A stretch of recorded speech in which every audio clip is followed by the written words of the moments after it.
And so I think so much of the work that we need to do starts within our own movement spaces of like, how do we create that culture where even if I do or say the worst possible thing, I know that I still belong, because it's the way that the universe is structured, right? There's nothing outside of belonging. And so how do we give people that felt sense?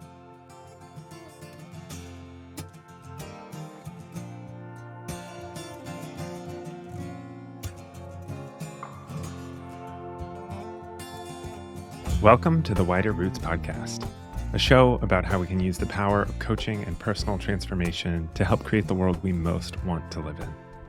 I'm your host, Jeremy Blanchard. I'm a coach for social movement leaders. And today's episode is with Kazu Haga. Kazu is a Kenyan nonviolence trainer based in Oakland who's been involved in social change movements since he was 17.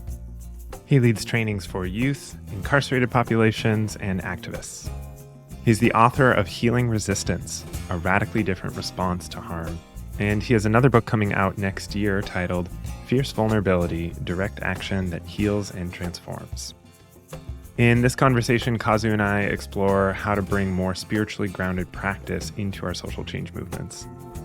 I appreciated his invitation for us to think about how we can bring an energy of opening things up, even if outwardly we're doing direct actions that are shutting things down. He also shares his perspective that much of the injustice we witness is actually a manifestation of unhealed wounds, both at the individual level and the societal level. And I particularly loved the part of this conversation where we talked about leading from heartbreak and vulnerability as a way to create connection, especially during conflict. I love getting ready for these conversations with my guests because I get to read some of the books that have been on my list for a really long time. And Kazu's book, Healing Resistance, left me feeling consistently inspired and just really spoke to my heart. And so did this whole conversation that you're about to hear. So I hope you find it as nourishing as I did. A quick invitation, as you have probably heard on every podcast you've listened to, it makes a big difference if you leave a rating and review on Apple Podcasts. So if you have a minute to do that, I'd be very grateful to hear your thoughts on the show. All right, let's dive in.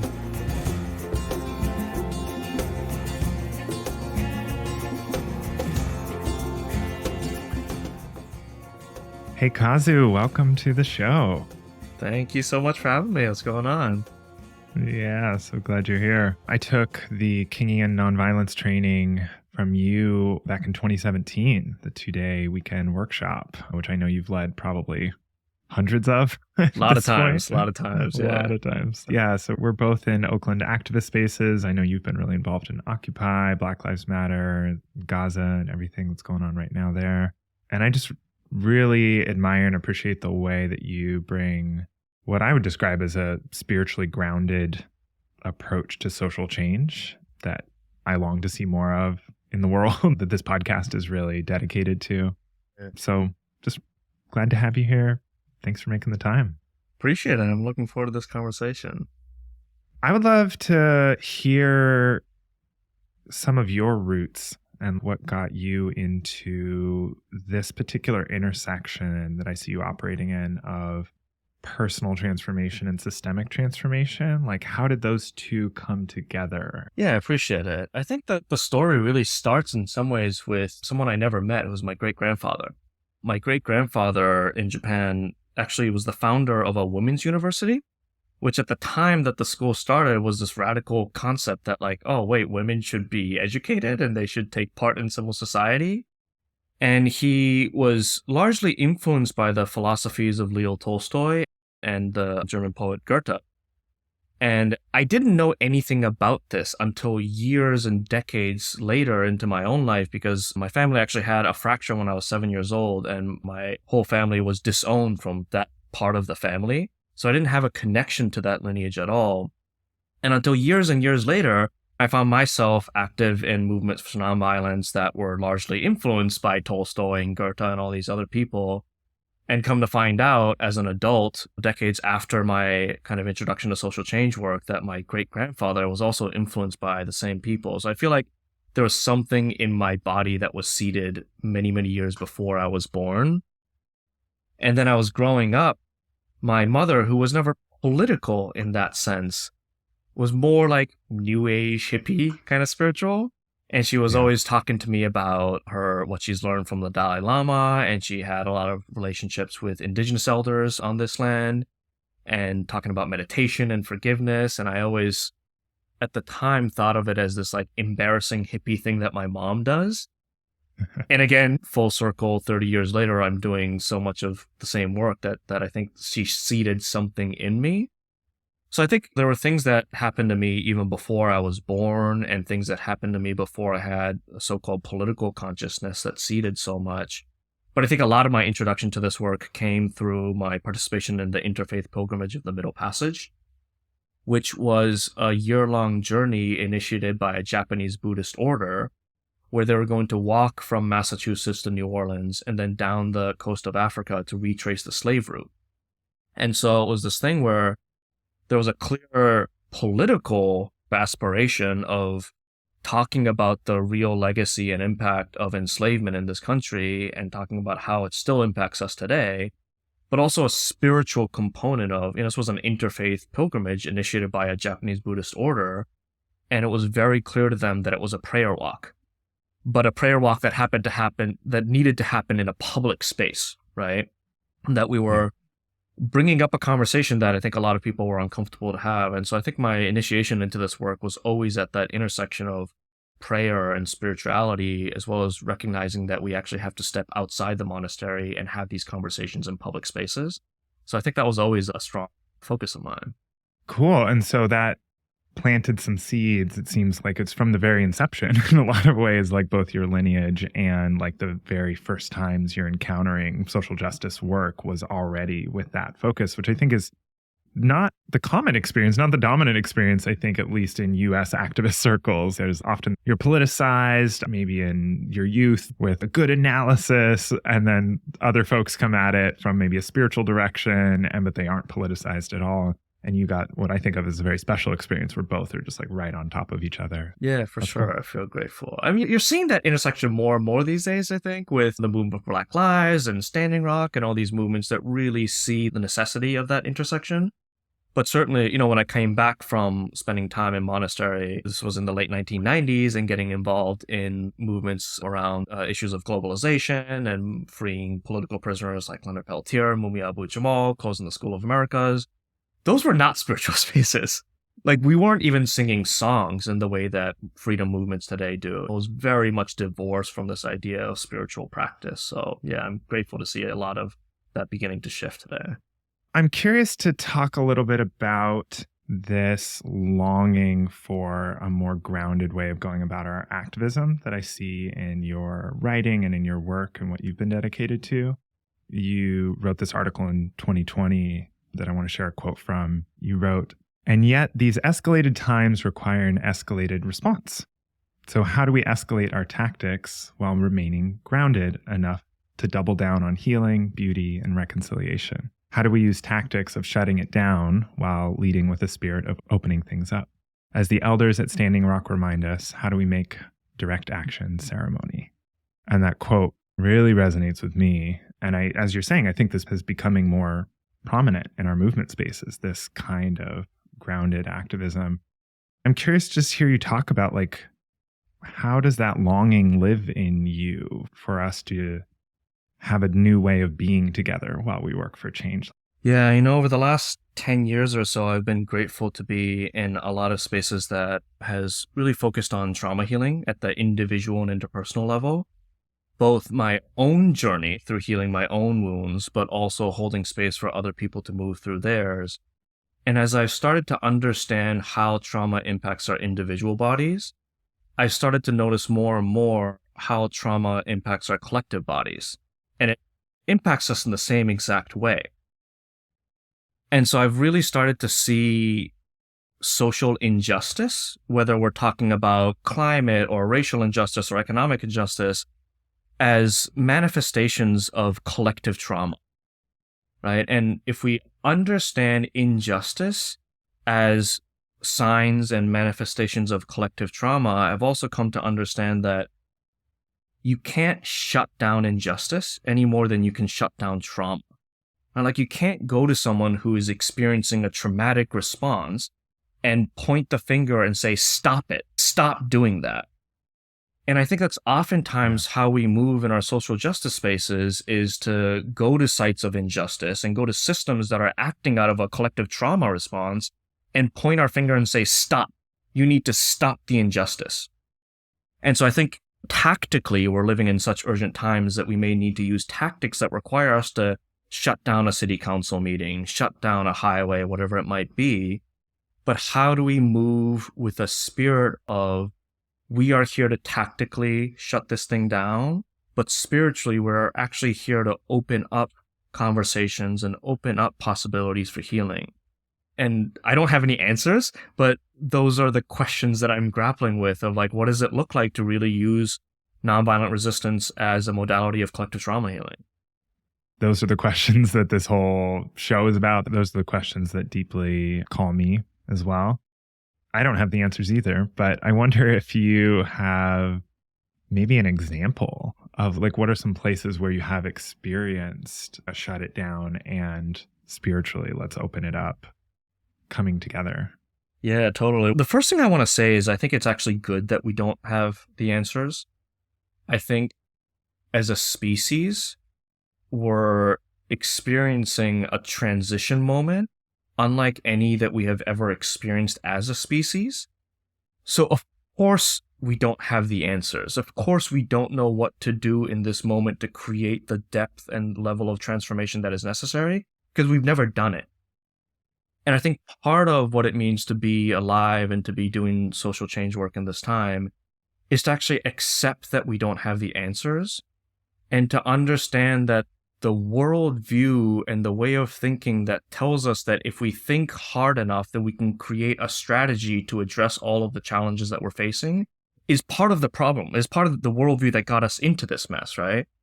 And so how do we move with an appreciation and a beauty that, like, we are at a time when we have to ask such large questions that there aren't answers to, and actually asking these questions and grappling with them is enough. It's all that we need to do. We don't have to have the answers, right? And the moments in my life where I've actually touched on that are moments where we've been able to, like, even when facing a row of riot police officers, to remember and to somehow communicate to them, not F you, we're here to overpower you, but to lead from a place of our own heartbreak. And to say, we're not here because we hate you. We're here because the way that we are living out our lives in this society is breaking our hearts. It is destroying our communities. And can we actually lead with fierceness and the vulnerability of saying, I'm not here because I hate you. I'm actually here because I love you. I'm here because I love the sanctity of life and beauty. And those things are being destroyed all over our ecosystem. In more of the interpersonal healing spaces I've been in, I know that anytime someone has the courage to lead with and to model vulnerability, the possibility of transformation in that moment increases exponentially. And so can we create direct action movements and resistance movements that have the fierceness to stand face to face with riot police or corporate power or whatever it might be, but to actually lead with vulnerability and say, I'm here because my heart is breaking at what is happening in the world and what I'm witnessing. And I think those are the moments where I feel like real transformation and alchemy that we can't quite understand intellectually is possible. Amen.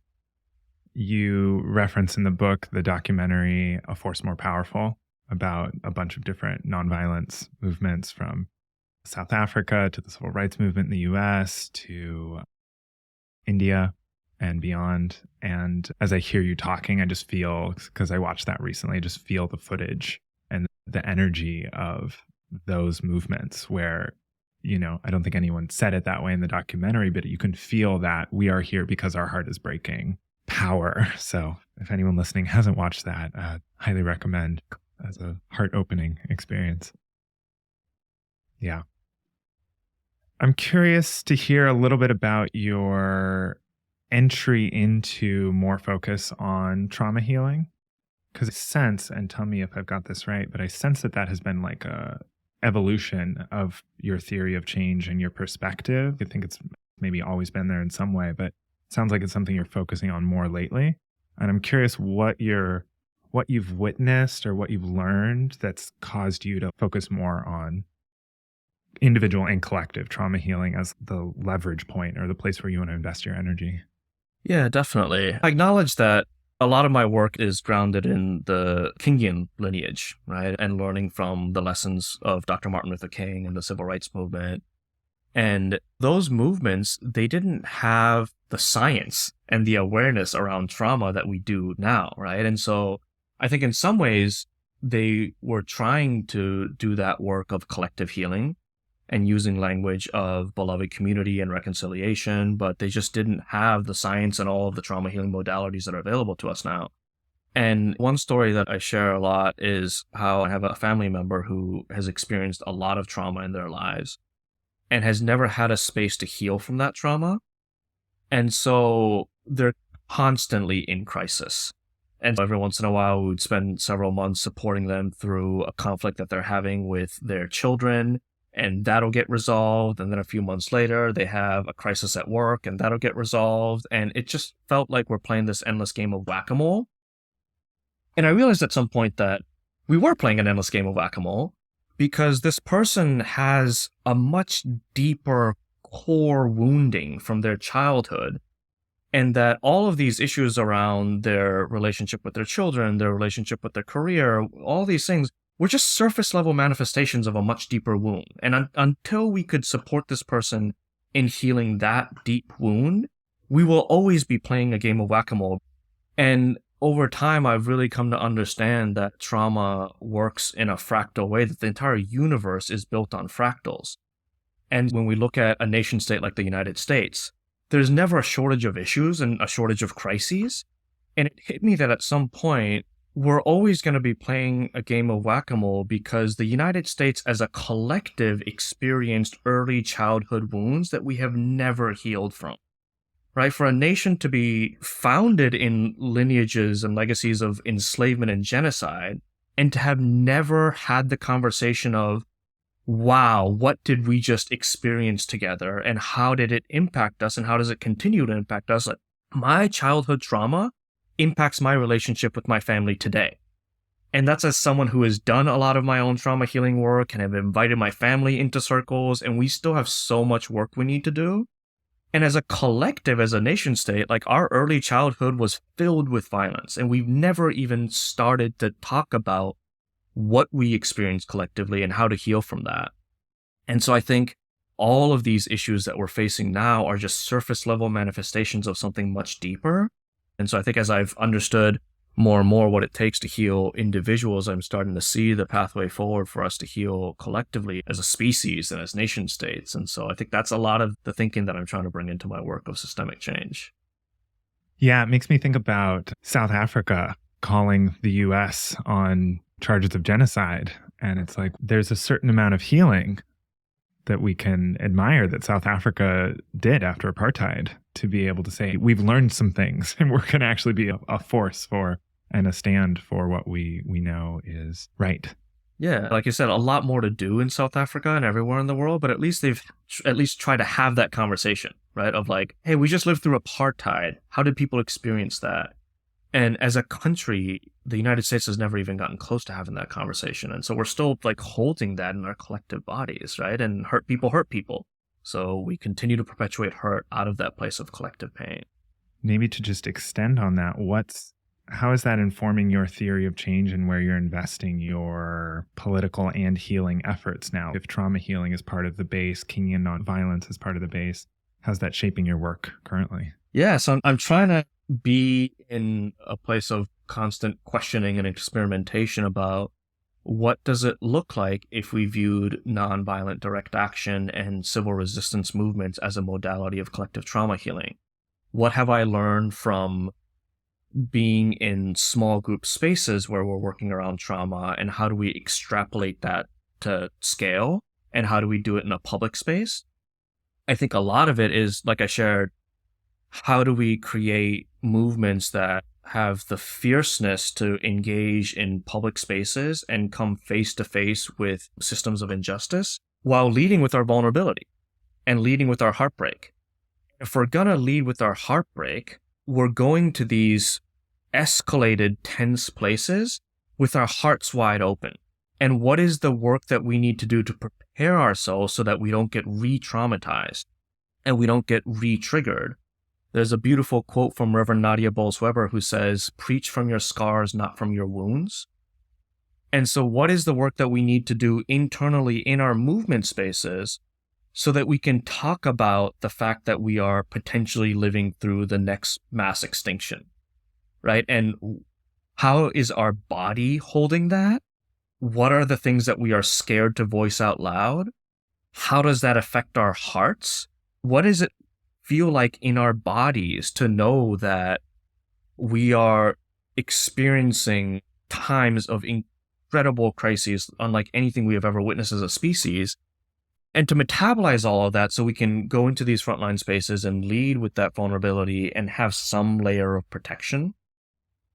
And when we're operating from a place of trauma response or just a place of survival, the part of our brain that is capable of thinking about nuance, the part of our brain that is capable of empathy, the part of our brain that is responsible for connection, the part of our brain that is responsible for healing and reconciliation and nonviolence on a physiological level is actually not accessible to us, right? And so again, what do we need to do in our movement spaces to continue to engage in spiritual practice so that we can be in the most escalated spaces and still maintain a connection to the part of our brain that is responsible for healing and empathy and reconciliation, right? So I think, historically, I used to go to nonviolence. I used to lead nonviolence trainings where we would learn how to yell shame at the police and how to work with law enforcement and how to get arrested and how to work with the media and how to build blockades. Some of that is still necessary, but I think in addition to that, we need to learn how to sing together. Not just as a pastime, but because we know that singing actually creates neural pathways to that part of our brain that is responsible for acknowledging the unity, right? That is in the field. How do we learn to breathe together? How do we learn to hold compassion, understanding that ultimately there is nothing in this world outside of belonging. There's nothing in this world outside of interdependence. And that includes the people that we see as being on the other side of any issue, right? And so I think there's like a level of spiritual practice that we need to incorporate as part of our preparation to go into political fields. Yes. What you're talking about really is training. Exactly. That's right. And that's the part of your book in Healing Resistance you're talking about. In Gandhi's ashrams, they were training for years to be able to do what they did to confront colonization in India. And same thing with the civil rights movement and the lunch counter sit-ins, right? They didn't just get 2 hours of training right before they went into an action and say, oh, it's good. You're going to be able to keep yourself grounded and regulated in the midst of police violence.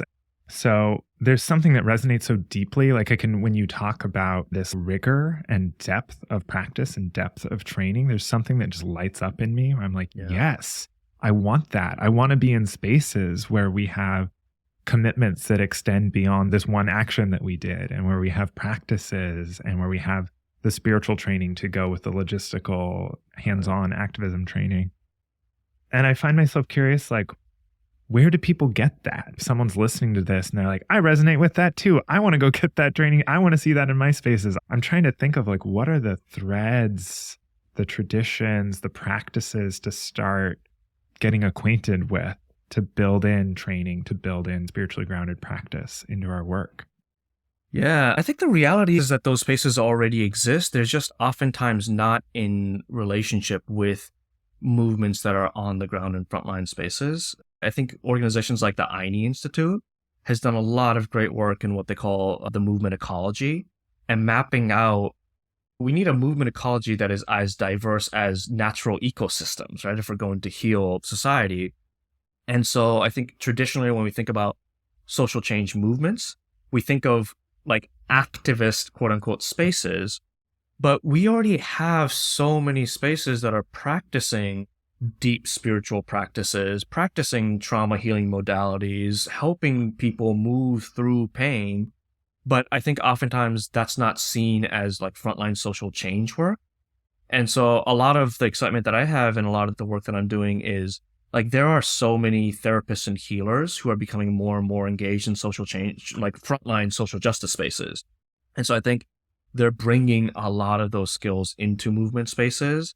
I really would love to see spiritual communities mobilize more because they already have so much of that grounding and the decades of practice that the people that lived in the Gandhian ashrams had. Like a lot of the spiritual communities, they've been practicing those skills for decades. They just need to practice it on the front lines, right? And so I think a lot of it isn't about looking for tools that don't exist or having to come up with new practices. I think it's about building relationships with the right communities and building a healthy ecosystem so we can understand that, oh, okay, if we're going to be doing frontlines work, we might need support from healing communities and be in relationship with spiritual communities and just like find and building those bridges, you know?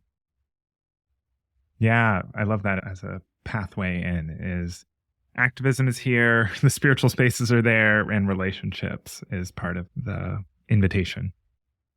I'm curious on this thread of training. You mentioned earlier that if we go into spaces without enough skill, it can be re-traumatizing. You use this analogy of like, you want to go to a skilled doctor who can do surgery and can open a wound in the proper way and help seal it in the proper way so that it will heal.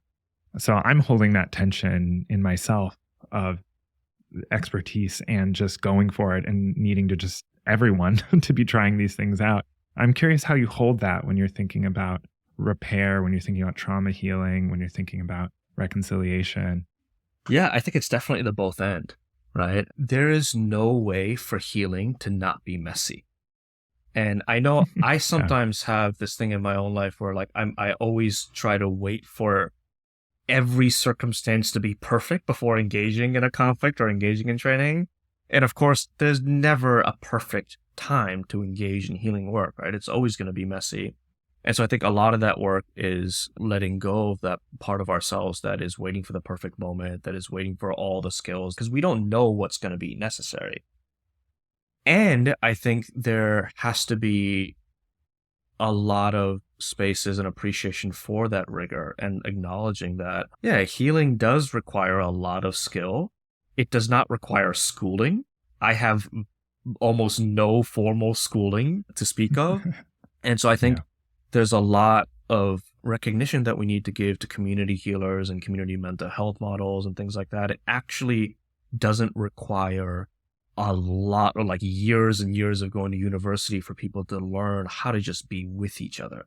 I think so much of this work is, can we stay grounded enough to just be with me? And that's something that takes some amount of practice, but it doesn't require a lot of training, right? It just requires like constant reinforcement because it's easy for us to get activated. But I think, yeah, as long as we're holding the intention of healing, I think we can't be afraid to just try it and mess up and even potentially cause harm, as long as the commitment to healing that harm is there. I think that the commitment to healing the harm is more important than trying to do everything we can to not cause harm. Yeah. There's a couple things in there where you're inviting this like more expansive than white supremacy culture view, right? White supremacy culture says, okay, there's a certain definition of expert, and it looks like years in university, and now you're allowed to right? And inviting us beyond perfectionism, right? For sure. Like, okay, you're going to cause harm.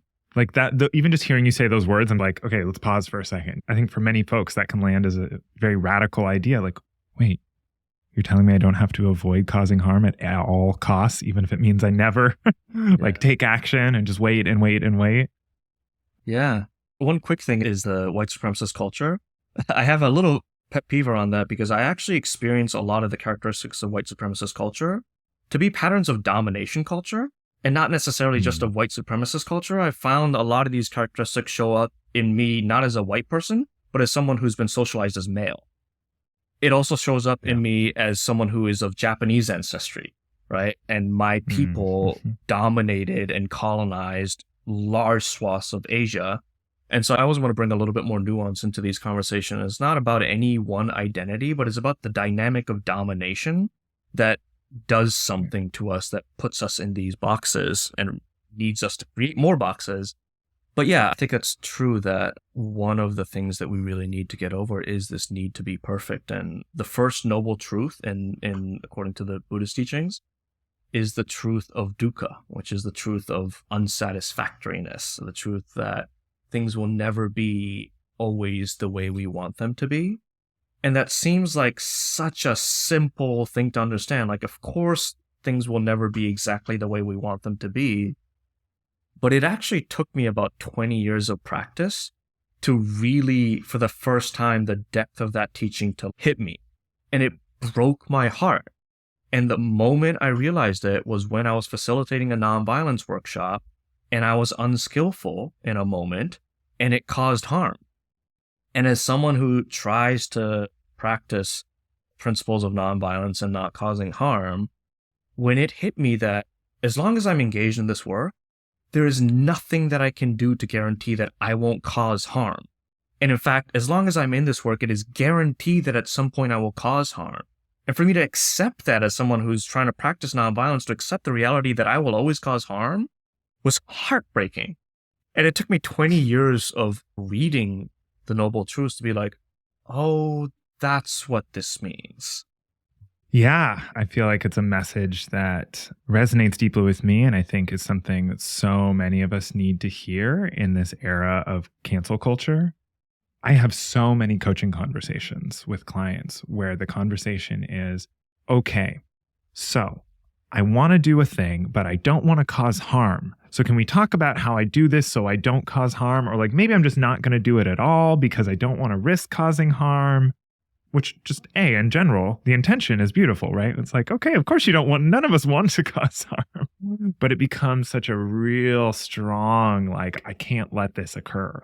Yeah, I just see that so much, how that causes so many inspiring ideas and possibilities that could come forward, get squashed under the weight of, I'm worried I'm going to cause harm. I'm worried I'm going to get canceled.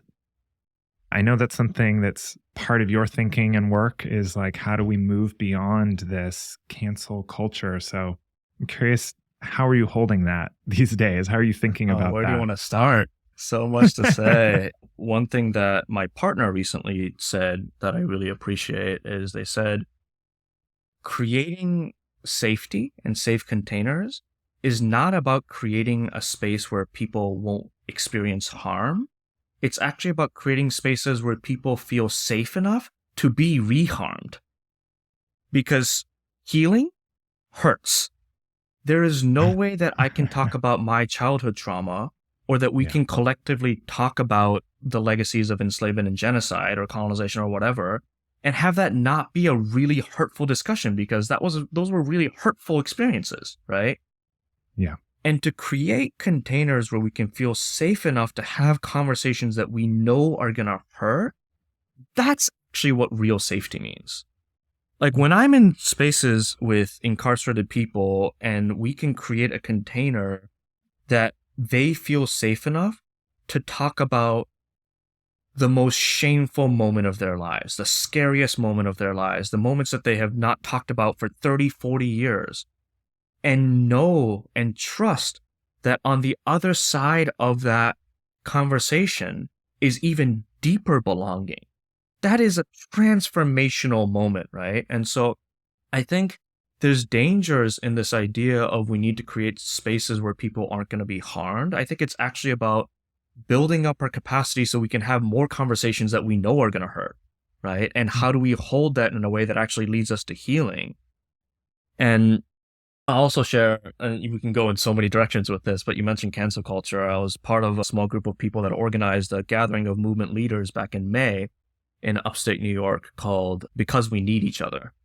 And it was, as far as I know, the first attempt to bring movement leaders from around the country working on a variety of issues to talk specifically about this dynamic. And a lot of wisdom flew out of that gathering. And one of the things, shout out to Prentice Hemphill was there, who says, we need to break up with the term cancel culture. Because it is a nice catch-all where we immediately have some sense of what we're talking about. But I think it's very limiting because what I want to talk about are dynamics that have to do with the way we hold conflict in our movement spaces that go beyond what our understanding of what cancel culture is. It's not always just about cancel culture. There's other dynamics.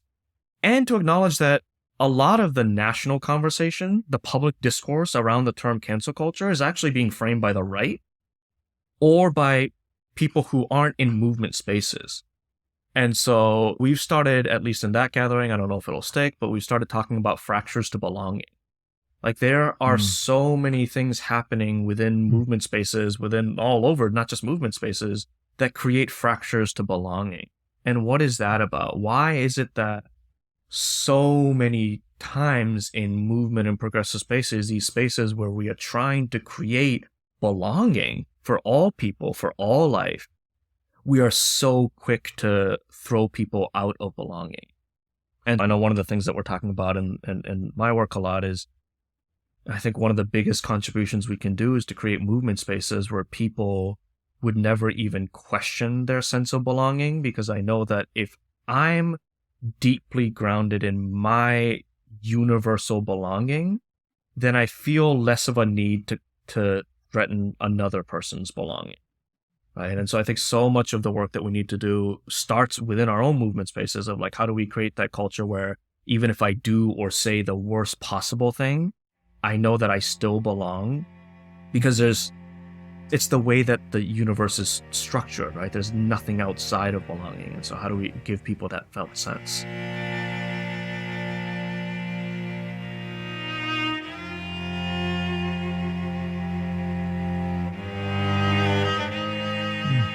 Oh, thank you.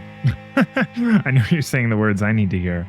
To hear you say, how can we create spaces of such deep belonging that we can not have to question it, is just, it so opens my heart in this way that I don't know what the answer to that question is, as has been our theme this whole conversation, but what a generative and meaningful question for us all to sit with and live into and explore and experiment with. Like, oh, yes. And for me, so much of it is just learning from natural ecosystems. And a hummingbird never questions its sense of belonging in the ecosystem, right?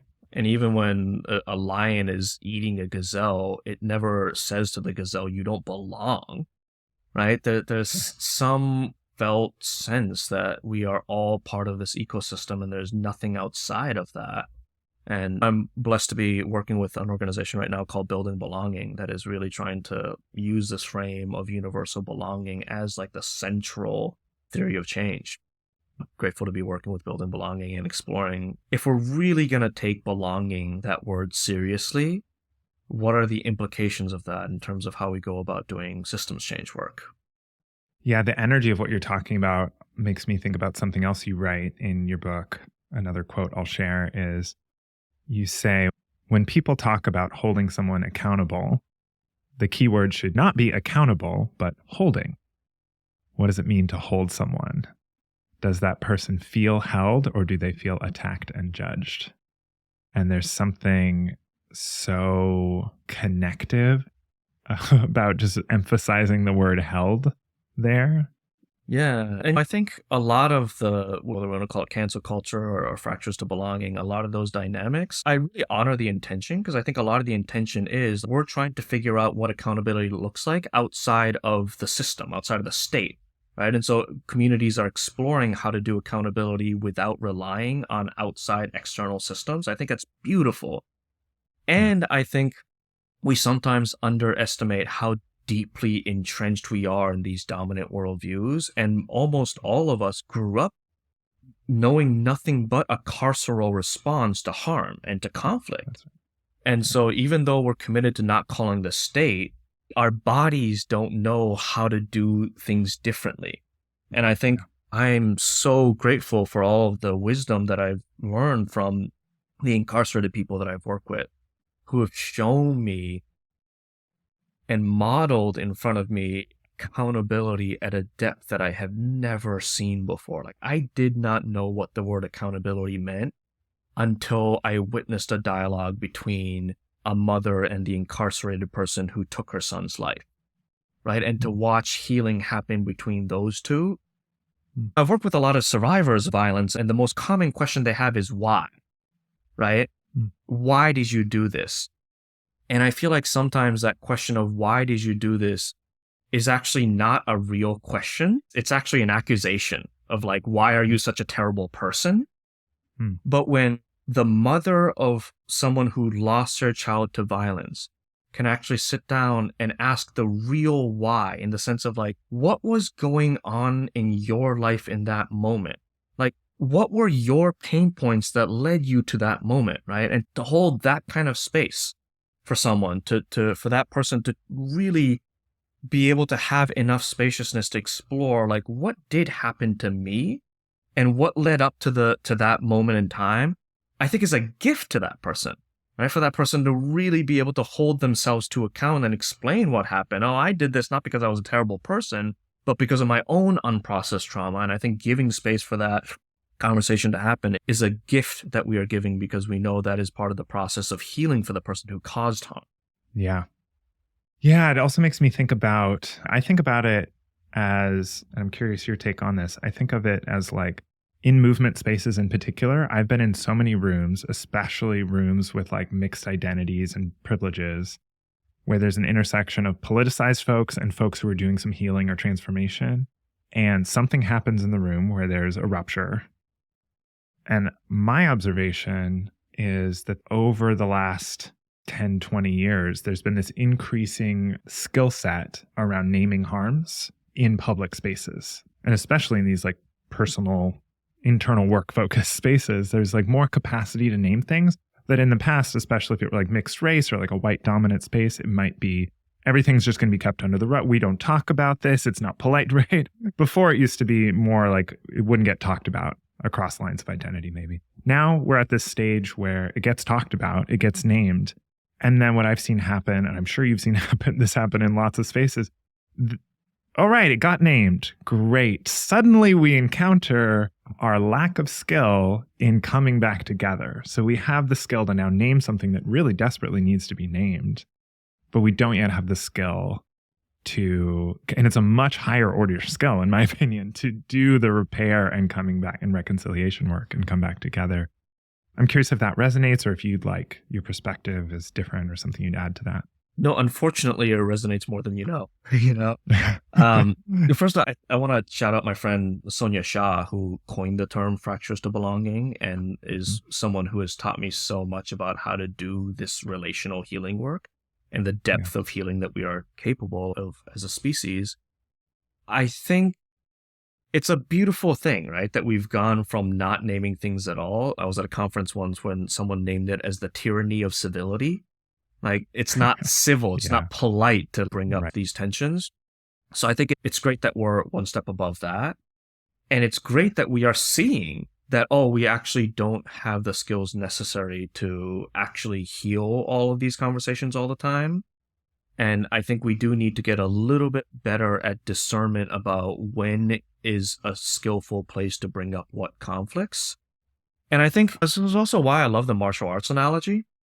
It's like if you're practicing karate or kung fu or whatever, you don't get better at these skills by constantly getting into street fights, right? You get better at them by practicing these skills over and over and over in the safe container of a dojo. And I think we really need to give more credence to that when it comes to conflict, that we can't wait until we get into a conflict to practice all these frameworks that we learn in the 3-hour workshop, right? I'm blessed to live in a community in Oakland where there's 35 of us across every kind of spectrum of diversity you can possibly imagine. And so there's always conflict going on. But it's not just that there's always conflict, it's that we are actually getting together every week to practice conflict engagement, so that when we get into actual conflict, we've already been working out those muscles, right?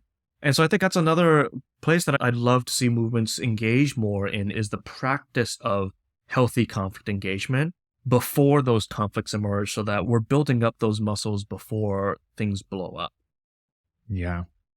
Yeah, I'd be curious to hear a little snippet of when you were doing that weekly practice. What does weekly practice around conflict engagement look like for you all? Yeah, so I guess I should give a shout out to, I live in a community called Kenticle Farms.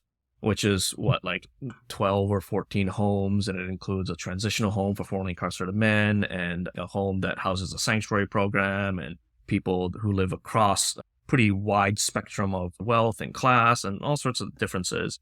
Yeah, if folks listening want to look up an example of part of the world we're trying to build, Canticle Farm has got a lot of experiments going in that direction. And I'll say the world that we want to build apparently is really messy because it's a beautiful mess to live at Canticle. I mean, this probably one of the greatest honors of my entire life is being able to live in this community. And it's a lot of work, Yeah. And we get together every Monday. And sometimes it's as simple as talking around a talking piece and doing deep check-ins. I've noticed the question of how are you doing? It's a rhetorical question most of the times. You're supposed to respond by saying, oh, I'm great. How are you? But actually slowing down enough to say, how are you actually doing? We also practice giving each other feedback. We practice receiving feedback. We practice concrete skills that come in the form of like nonviolent communication, restorative circles. We've done workshops internally within the community on a practice called internal family systems, which is really cool. And so we're constantly trying to utilize or skill up in these frameworks. And one other thing I'll name about Canticle is we have a restorative justice room in our community, at the middle of our community, that is dedicated only for restorative conflict engagement. You're not allowed to walk in that room unless you're working on conflict with somebody. And the room has a big, huge window so that when people are in there engaged in conflict, people from the outside can see it to normalize the fact that conflict is just part of our community life. And not to romanticize, again, living in this community, because it's a hot mess at times. And we're trying to normalize conflict. We're trying to practice conflict every week. And so it's a beautiful process. Thank you. Love that. I'm curious on this thread of we're skillful at naming harms, and we can get into when we're naming harms because we all grew up in, at least in this country, in this culture of a punitive system. We just know punishment as our primary way of addressing conflict and harm. One of the things that I see happen is that we get into this all or nothing. Yeah. You wrote in the book, the black-white analysis of perpetrator and victim belies the complexities of harm and violence. That there's like a lot of complexity in here. And I think that word complexity has a lot of power because it's what gets erased when our trauma responses come up, among other things, right? We're not capable of seeing beyond right, wrong, you're against me, I need to protect myself. And there's a lot of evolutionary reasons why we have that response. Yeah, curious to hear you talk a little bit about that. Yeah, we live in such a complex world. Part of what's supported me in this is in Mahayana Buddhism, there's a distinction made between what's sometimes called a mundane reality or conventional reality with what's sometimes called ultimate reality. And our great teacher Thich Nhat Hanh used to say that even though we call them things like mundane and ultimate, one truth isn't more true than the other. We're constantly swimming in these two realities. And the conventional reality, the mundane reality, is the reality that's much more linear.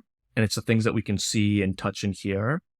And there's an ultimate reality where things are much more complex.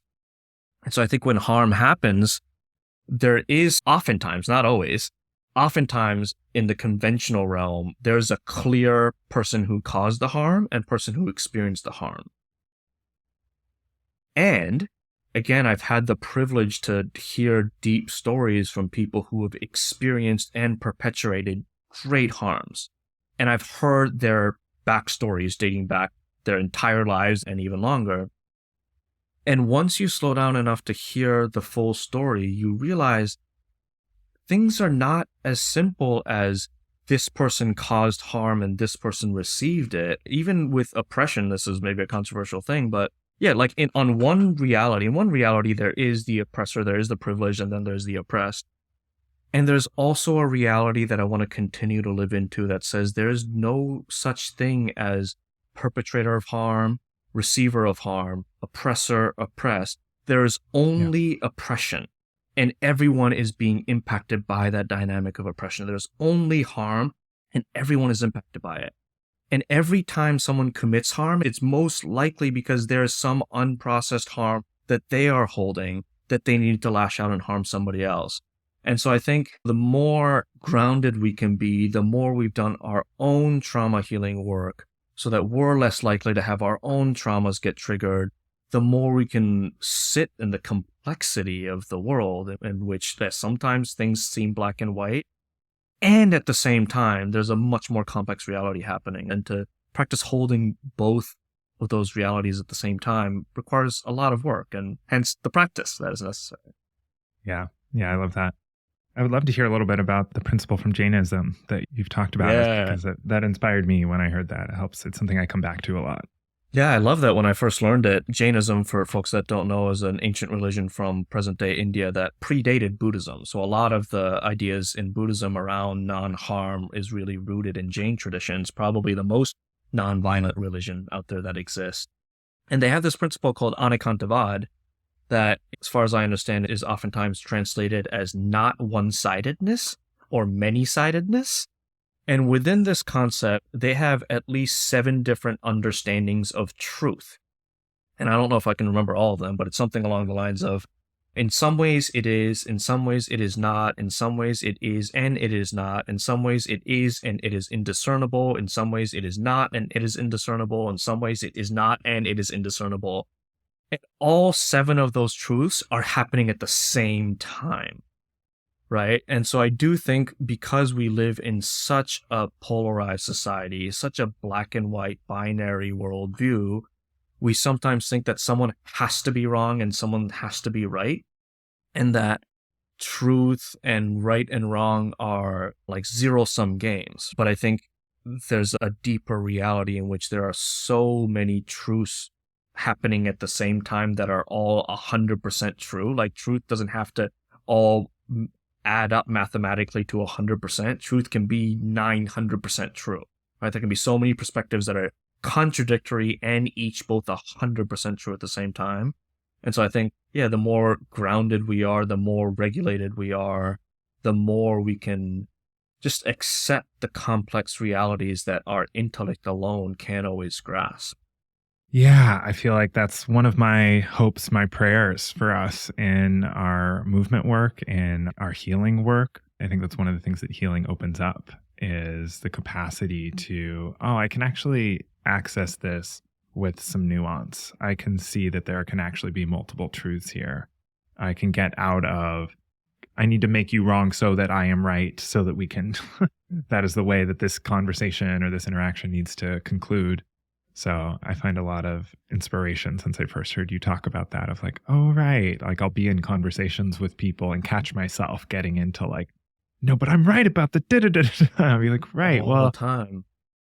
I'm also wrong and it's also indiscernible and like all these 7 right. different realities at once. Yeah. Yeah. And times when I've experienced harm, like if I can heal from my own sense of hurt, there's oftentimes ways in which I also contributed to the harm, to the conflict, and might have hurt someone else. And it's like, it's all true. Yeah, that's right. Yeah. As we draw to a close here, I'm curious, is there anything else you want to leave our listeners with that we maybe didn't get to or that feels important to offer here? Yeah, movement generation has a saying that says change is inevitable, justice is not. And I really do believe that we're in this moment where over the next however long, 10, 20, 50 years, we're going to be going through a level of change that it's like nothing is up to us as human beings anymore, right? The earth is going through some changes, largely because of decisions that we as human beings made. But at this point, so much is out of our hands. And I think oftentimes the best thing we can do is, even with all of the war and destruction and ecological collapse and climate crisis, to remind ourselves that even in the midst of that creating beauty is possible, that affirming life is possible. And I used to have these grand visions of being part of these massive movements that like transforms and saves the world. But these days, I'm just appreciating the beauty of knowing that it's enough to continue to walk towards beauty and towards life. And maybe at this point, that's all we can do. And to accept the beauty of that and the challenge of continuing to walk towards beauty in a time when there's so much destruction. It's really difficult practice to do, but really inviting people to honor and appreciate the little things that we can do to continue to show people that even in a world as violent as today, it's possible to affirm life and to continue to build relationships and community. Yeah, just to keep that in mind. Amen. May it be so. Well, I'm feeling so nourished by this conversation that we've had. As we move towards wrapping up here, one of the questions I like to ask all my guests is about where your roots and your nourishment comes from. The title of the podcast being Wider Roots. Maybe it's things you can recommend to our guests, like books, or maybe it's practices that you're doing, or maybe it's just places you go. But where are you getting your nourishment to do the work that you do? Yeah, so many things. One is I'm currently in a book club of a book called Hospicing Modernity. And I actually have some amount of mourning because, as I mentioned, I don't have a lot of formal education. And the book is it's a little dense. It's a little hard to read, which is why I joined a book club, because I need some support around that. But it is one of the few books that, to me, is talking about transformation at the depth that I need to be having this conversation. I have zero interest in waging year-long battles for a piece of legislation. I think we are experiencing a moment in humanity where, whether we like it or not, whether we're ready for not, we're going to witness a transformation at a scale that we have never experienced before. And I think Hospicing Modernity is one of the few books that's talking about change at that scale. So if folks aren't familiar with that, definitely recommend that. And I also don't practice this as much as I should, but I get the deepest inspiration from the moments in my life where I can slow down. I used to have a practice where once a week, I would turn off all electricity and spend an entire evening just under candlelight. So it's not, I don't watch TV. I don't have TV. I don't watch anything on Netflix. It's that I don't even use electric lights. And there's something about the way that practice slows me down that I feel like I'm reconnecting with an ancestral way of being on this planet. And when I'm able to slow down enough to sit outside and notice a hummingbird suckling from a flower right in front of me, and just these small moments of oh, this is how my ancestors have lived for hundreds of thousands of years, before email, before social media. And so I think that's one of the most important things that we can learn to do in this unsustainable pace that capitalism demands of us today, is to take moments to breathe and to slow down, and even for one moment to step outside of modernity and remember who we are. Yeah, I love that. So we'll link to that in the show notes, the book recommendation. And I'm curious if folks want to stay connected with you, how can they do that? Yeah, so I have a website. It's kazuhaga.com, Kazuhaga. I have so many thoughts on social media, but as of right now, I sometimes use Facebook, and it's just at Kazuhaga.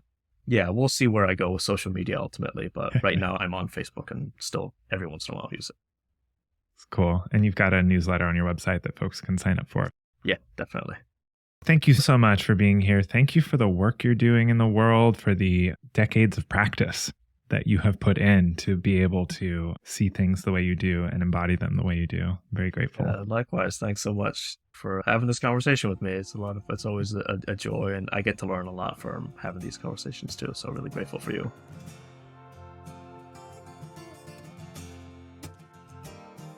Thank you so much for listening, and a big thanks to Kazu for sharing his wisdom with us. I want to try something new today. As I've said, this podcast is partially a research project. And so today I want to share my top takeaways from this conversation with Kazu as a way to help me integrate what I got from this and hopefully help you have a chance to reflect as well. First, I was really impacted by Kazu's invitation to lead from a place of heartbreak and vulnerability in our activism. The idea of communicating to those who we see as opposition, as he said, I'm here because I love the sanctity of life and beauty, and those things are being destroyed.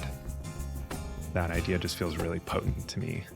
Second, Kazu's whole perspective on collective trauma and viewing social injustice as manifestations of unhealed wounds resonates deeply with me. I can feel the way that perspective ties together personal and systemic transformation in really rich and thought-provoking ways. And finally, I'm sitting with Kazu's reminder that there's no way for healing to not be messy. I know I really needed to hear that invitation to focus more on our commitment to healing the harm rather than trying to do everything we can not to cause harm. As someone who personally can get really paralyzed by perfectionism, it feels like a very freeing and liberating idea.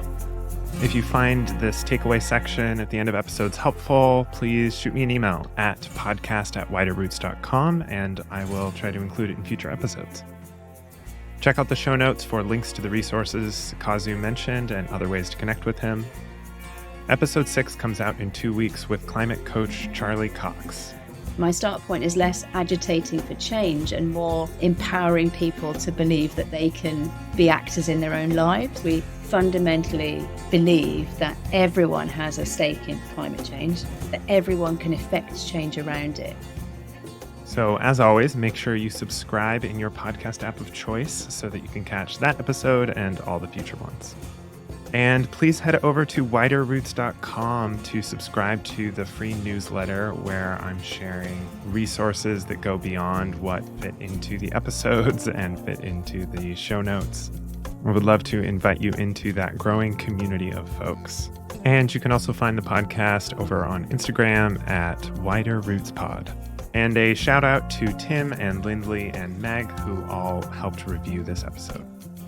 Thanks as always to Wild Choir for the theme music for the show. You are currently listening to their song Remember Me, which will play us out.